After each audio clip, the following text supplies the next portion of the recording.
Yes mga kapatid, nandito tayo ngayon sa Litex Commonwealth kung saan titikman natin ang Hiwaga Pares Overload. At syempre, talaga naman isang karangalan, makasama natin ang trending niya si Hiwaga. Sasaluhan niya tayo sa pagkain. Pero kasi pag kumain ng pares, tinitikman ko muna yung sabaw. Tingnan natin.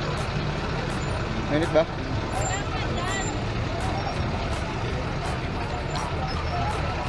Medyo manghang na konti. Ito yung lechon kawali.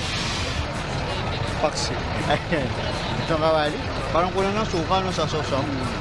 Ang Pares Overload ni Hiwaga, sakto lang yung angas ng timpla. Para sa akin, mas okay na hiwalay ang sabaw para malutong pa rin ang balat ng lechong kawali. Sa presyong 99 pesos, matitikman mo na ang nakakabusog na Pares Overload. At syempre, hindi kumpleto ang kainan kung walang tsikahan.